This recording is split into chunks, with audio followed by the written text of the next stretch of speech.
Victoire, victoire!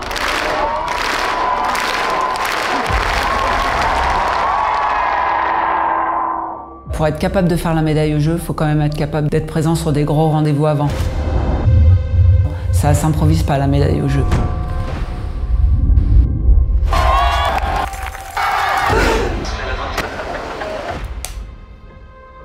Je réalise que ça y est, je vais être médaillé olympique pour la vie, quoi. Quand en fait je prends la banderole, je me suis dit mais en fait je l'ai fait quoi.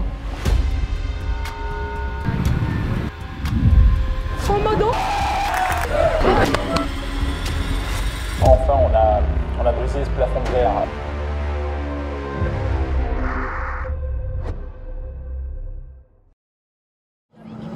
C'est en extérieur, enfin c'est sur une péniche en extérieur découvert. Vous avez vérifié dans les frigos? Vous avez 3 fois, j'ai 21 heures. Il avait...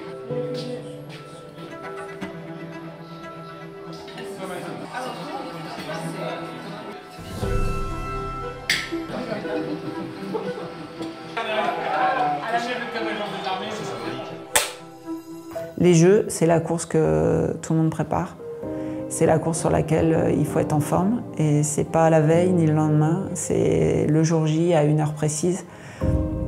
Et quelque part, on avait perdu nos repères par rapport à ça, du fait de ce championnat. Et ça a été tout l'enjeu du débriefing qu'on a fait post-Tokyo pour reconstruire les choses jusqu'à Paris. Peut-être pas Paris, la Ville Lumière par hasard, c'est que c'est un endroit exceptionnel, qu'ils ont su employer les sites à bon escient avec des images magnifiques.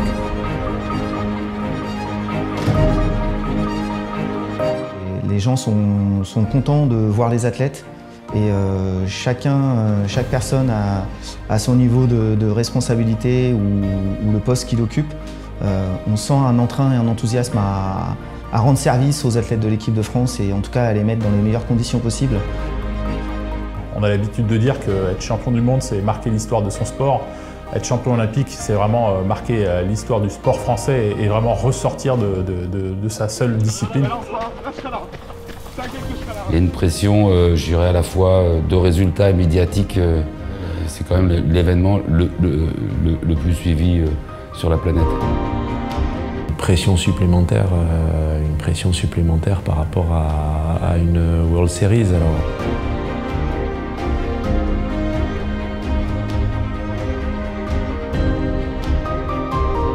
C'est une ressource disponible pour les athlètes et ils doivent être en capacité de se servir de cette force collective pour aller chercher des choses qu'ils ont peut-être moins l'habitude.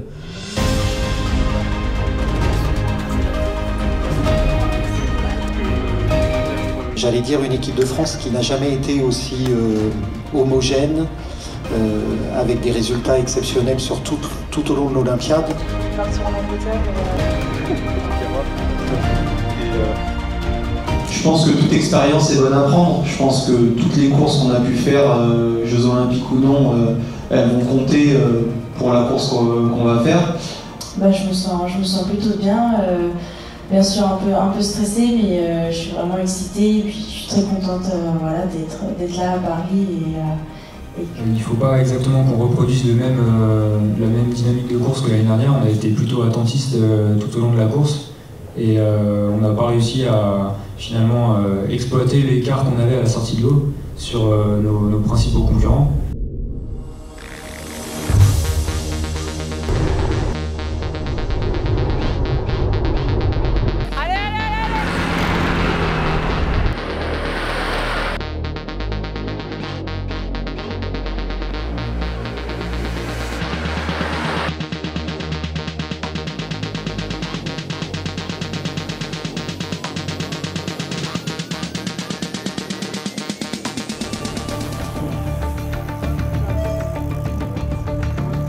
On fait partie des rares nations où les athlètes s'entendent bien, où ils ont un profil commun et bah voilà, ça serait dommage de ne pas l'utiliser. Parmi les 5 qui étaient ici à travailler, ils auront toujours 1 ou 2 alliés de ce groupe-là avec eux à la sortie de l'eau. Et l'idée, c'est que voilà, la mise en route soit optimisée parce qu'ils ont déjà travaillé avec eux. On va faire partir en 5 secondes les 5 gars qui ont bossé lundi. Il y aura un trou de 9 secondes et on fait partir les sparring.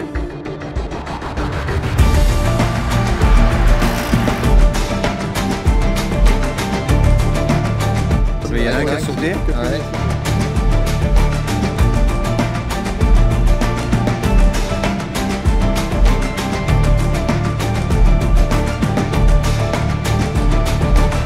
Il fallait que la porte d'entrée, que le point d'entrée à cette action, ce soit l'expertise d'une personne qui, à travers le travail qu'elle a pu faire, fasse une démonstration de ce que pouvaient encore gagner nos garçons sur cette partie de la course. L'objectif en fait de potentialiser l'avantage à vélo, c'est en fait un rapport entre la vitesse qu'on produit et l'énergie qu'on fournit. C'est l'écart entre le premier et le quatrième. Oui. 4 secondes, ça suffit à te boucher le trou. Alors Emmanuel Brunet, je suis manager de la recherche et de la performance à la Fédération française de cyclisme. Quand on est sur le vélo, on s'expose à 80-90%, c'est la résistance de l'air qui nous empêche d'avancer. Et plus on va vite, plus cette résistance elle est prégnante. Donc à 48 km/h, quand ils doivent mettre 450 watts pour rouler à cette allure-là, je parle là des garçons, il y a quasiment entre 350 et 380 watts qui sont de l'aéro, qui servent à lutter contre l'air. Le plus gros bloc qui permet de réduire l'aéro, c'est le drafting.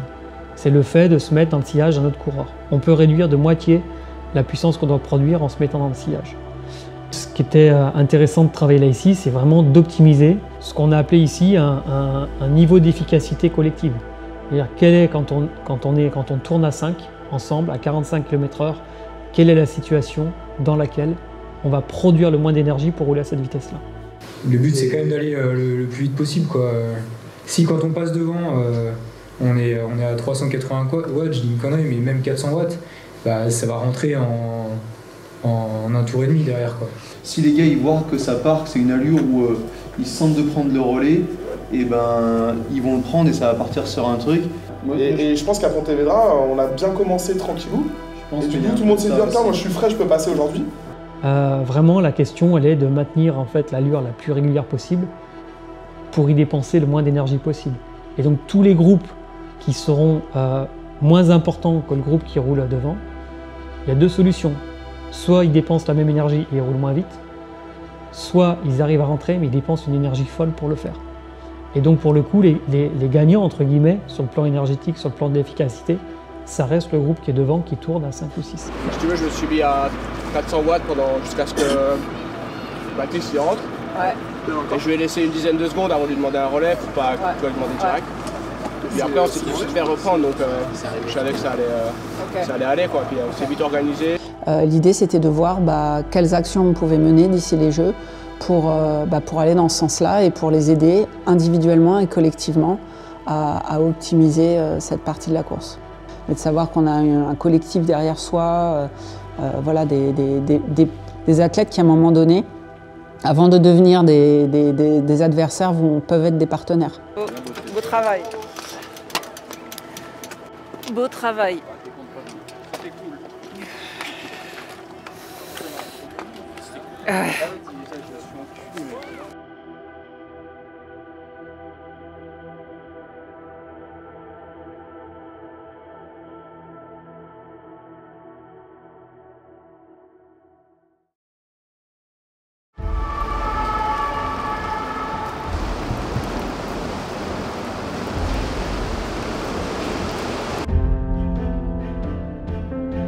Voilà, c'est quand même la compète qu'on prépare depuis longtemps, donc voilà, j'ai hâte que le coup de pistolet soit donné, et puis c'est bon, une fois que la course sera démarrée, voilà, on sait ce qu'on a à faire, quoi.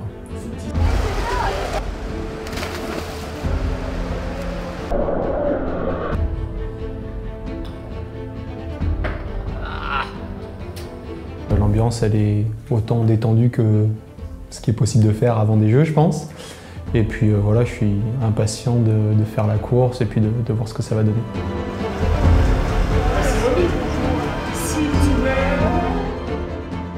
C'est une course d'un jour, donc il peut se passer tellement de choses que faut juste pas avoir de regrets sur la course. Mais voilà, c'est vraiment en plus un triathlon. Je veux dire, tu as beaucoup d'éléments extérieurs, donc il faut avoir aussi un peu de chance, je pense, dans tout ça.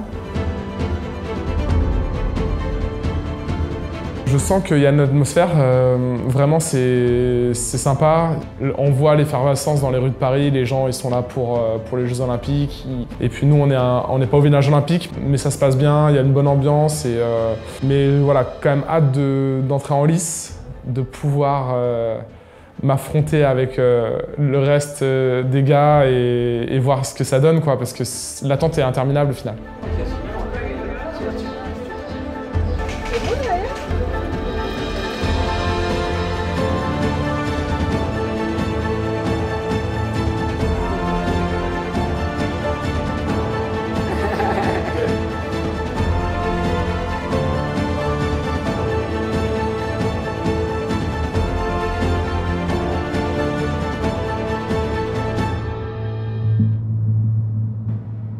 De 24 heures de l'épreuve de triathlon, l'eau de la Seine est toujours polluée. Là, tu parles de la dernière roue, la première et de la première 90. Voilà.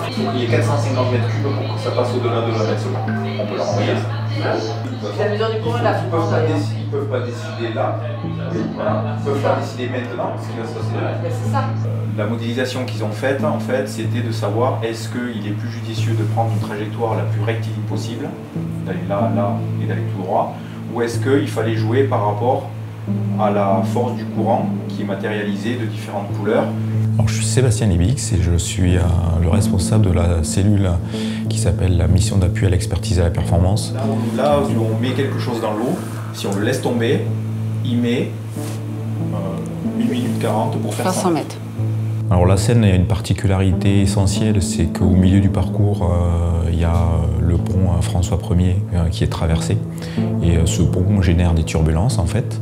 Et en fonction de là où se positionneront les athlètes, à la fois sur la descente de la rivière et sur la remontée, en fait ils vont bénéficier de plus ou moins d'aide ou de courant qui va être contre eux. Donc c'est pour ça que l'étude de ce plan d'eau qui est très atypique par rapport aux autres compétitions est important à prendre en charge. L'an dernier, l'idée c'était de venir coller ici.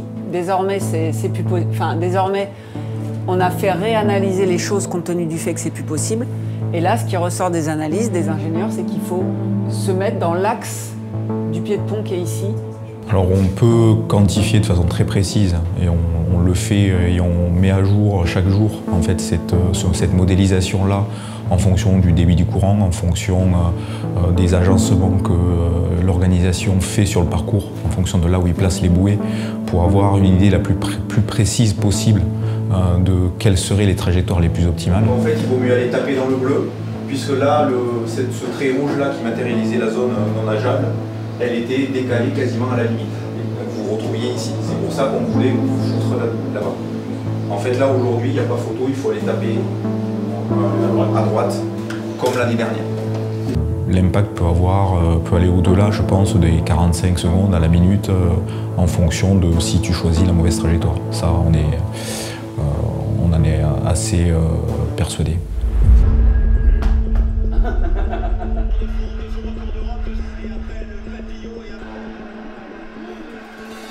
Je réalise quand même de plus en plus que la course approche et j'ai vraiment hâte. Après, c'est vrai que du coup, ça reste, on va dire, entre guillemets, une course avec les concurrentes habituelles, mais avec quand même ce petit enjeu en plus. Le fait de regarder la cérémonie d'ouverture, de regarder les autres sports commencer leurs épreuves, et puis voilà, d'être à Paris, d'être vraiment là pour la course, ça met vraiment dans l'ambiance et ça y est, c'est parti.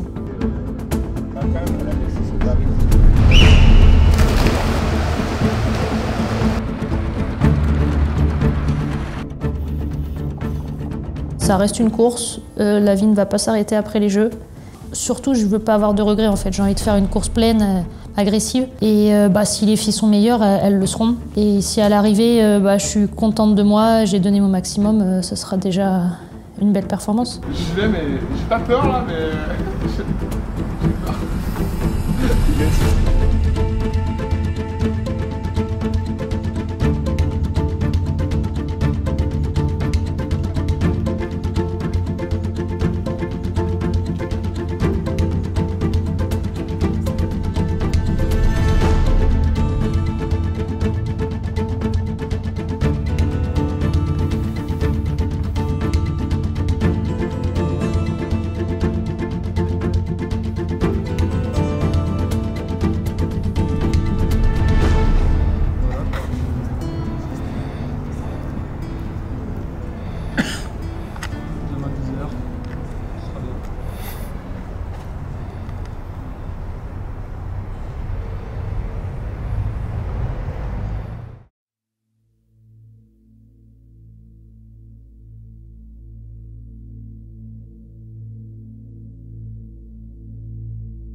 6h45, c'est pas la même quand même, franchement.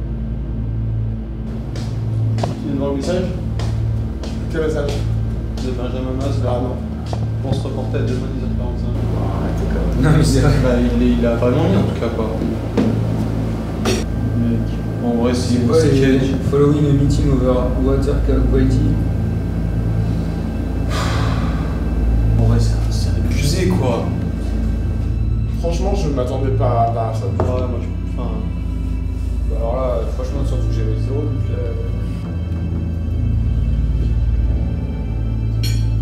donc on se souviendra pas, ce sera un détail. C'est clair. Pour sa famille, pour quelques journalistes. Allez, à demain.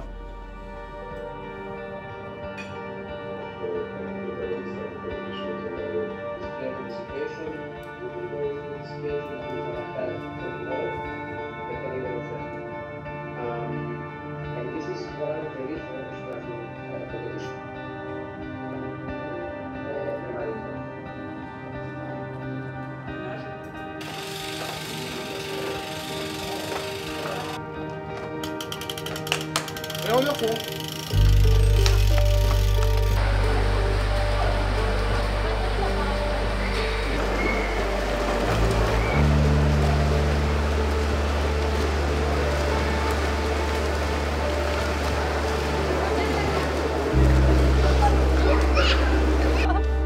Qui c'est qui a ouvert le four là?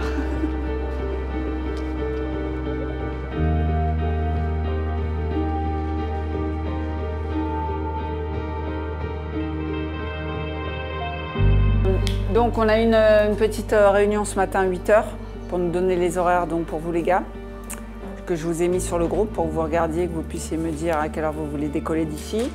Donc en fait les trajectoires qu'on avait imaginées par rapport à la position de la zone qui était interdite à la nage, qui était sur le bord, donc là la zone elle va être sur toute cette phase-là. Bon bah c'est bon alors, on peut aller manger si vous n'avez pas de questions. Non,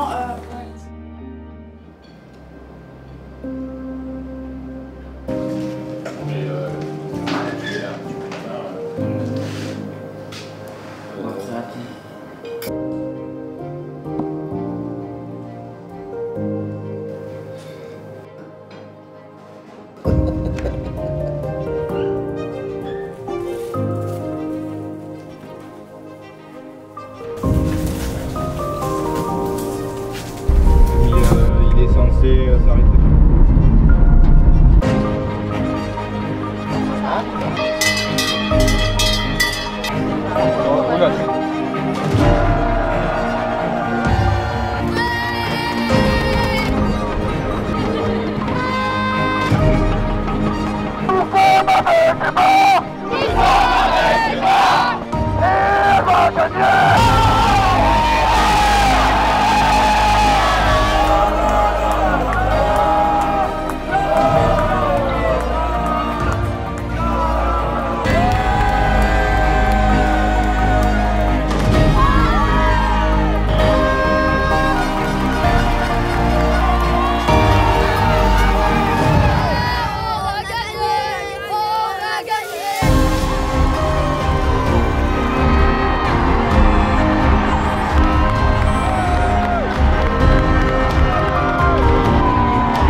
Ouais, c'était fou parce que émotionnellement, on est monté très haut et puis d'un autre côté, bah, dans les deux courses, on a eu une déception et bah, ça, c'est difficile de faire abstraction de ça. Le public, c'était fou, c'était incroyable tout le long du parcours, toute la course, on a été soutenus. C'est forcément un aboutissement, un soulagement de se dire ça y est, enfin on a brisé ce plafond de verre.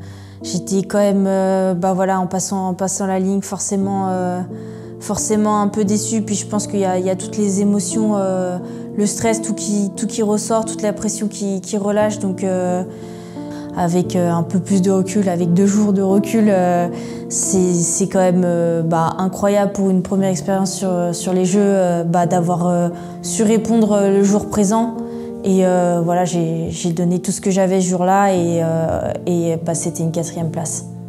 Je veux dire, elle est montée dans le TGV et puis depuis, elle s'est pas arrêtée. Elle a franchi les caps en 3 ans. C'était incroyable sa progression, la vitesse à laquelle elle a appris. On vit, je crois, des moments uniques et que notre quotidien nous apporte pas. C'est de l'adrénaline, c'est des moments d'exception, des moments de partage avec et les athlètes, et les collègues, et le public, et les médias, et plein de gens. C'est des joies, c'est aussi des tristesses, parce que là, on parle de réussite, mais c'est pas toujours le cas. Quand ça pose le vélo, clairement, il y a 3 places pour 30 gars, donc c'est tendu. C'est tendu, même si ils sont très performants. C'est les Jeux Olympiques, tout le monde a envie d'y aller sur la boîte et j'ai trouvé super la façon dont ont procédé Pierre et Léo, cette collaboration, voilà, pour rester devant, pour cette entraide. En fait, on s'est vraiment servi de l'un l'autre pour aller chercher le meilleur résultat possible. Je pense qu'on a eu le même état d'esprit pendant la course. Et d'ailleurs, on se l'est avoué à l'arrivée. On a dit, mais tu vois, je préférais prendre mes relais, tourner pour travailler ensemble et qu'on fasse 3 et 4, peu importe qui était sur le podium. Mais par contre, il ne fallait pas qu'on se regarde pendant 2 tours et que tout le monde rentre derrière, quoi. Hier, c'était vraiment une journée exceptionnelle. Pour le triathlon français, la France rentre dans l'histoire et maintenant on va être un petit peu dans les datas des médailles. Pierre, il a fait la démonstration en 2023 que faire des choix radicaux, ça marchait pour lui. Une fois de plus, il a coché la case, a coché sur la course sur laquelle il est venu, quoi. Il vient à Cagliari, il fait le résultat qu'il fallait. Voilà, il n'y a rien à dire. Et au jeu, là, à l'image du reste des autres courses qu'il a fait ces 2 dernières années, il est là, il est placé, et puis il joue sa carte jusqu'au dernier moment. Donc c'est super. Je pense que déjà physiologiquement, c'est le summum de la physiologie. Et je pense qu'en plus, ils sont doués d'une intelligence qui est notable. Et donc ça combiné, ça donne des autres assez exceptionnels. Pourquoi ça n'a pas marché pour certains? Parce que c'était le mauvais jour, parce que c'était le mauvais moment, le mauvais endroit. Mais ils ont tout fait pour que ça se passe le mieux possible, ça c'est sûr et certain. Enfin, ils méritent tellement que, en fait, ça m'a fait du bien pour eux, en fait. Bon, nous, on n'est pas grand-chose, mais enfin, on n'est pas une petite pièce, encore une fois, dans la mécanique. Mais j'étais tellement heureux pour eux que ça m'a... Je crois que j'ai eu des larmes aux yeux, quand même. Je crois bien.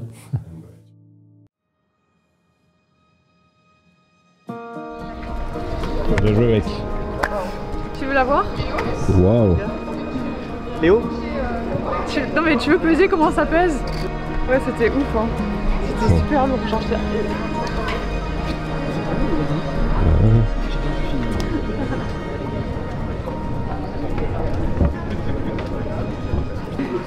Là, je la lâche pas depuis tout à l'heure, du coup. Je suis pas sûre que c'était le plus dur en vrai la course. Merci. Je pense qu'il y avait plus dur en vrai. Genre maintenant là, j'aime pas trop ça. J'ai eu la chance de faire le Steven l'année dernière. Et par contre, on a l'habitude de pouvoir dans les capitales. Voilà, c'est Léo, quoi. Il a fait un truc de fou, il y a cru et il a mis en place la stratégie idéale au regard de ce que sont ses points forts et puis ses faiblesses, si on peut appeler ça des faiblesses, mais en tout cas ce qui peuvent être plus handicapants face aux meilleurs coureurs. Je pensais pas qu'elle faisait ce poids-là et surtout au-delà du poids qu'elle fait, ça compte. Elle veut dire beaucoup cette médaille, elle est chargée de sens et d'émotions. Je réalise que ça y est, je vais être médaillé olympique pour la vie, quoi. Et c'est indescriptible. Même si j'étais complètement dans ma passion, ça enlève pas voilà, toute la difficulté tous les jours. Quand on vit des moments comme ce dernier virage là où je laisse exploser ma joie devant tous mes proches, tous les supporters français et tout ça, bah là c'était incroyable, quoi.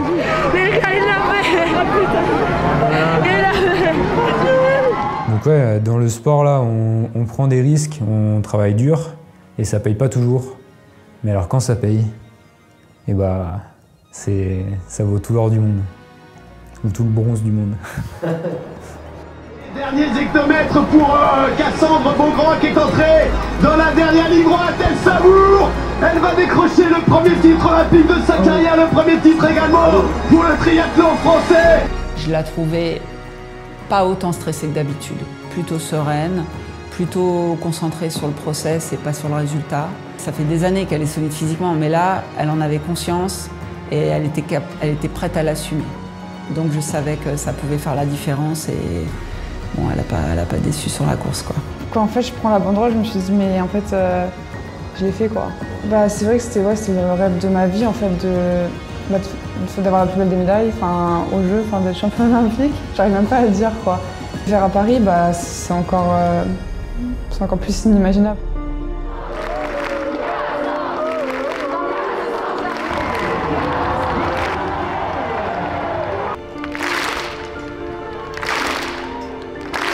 Victoire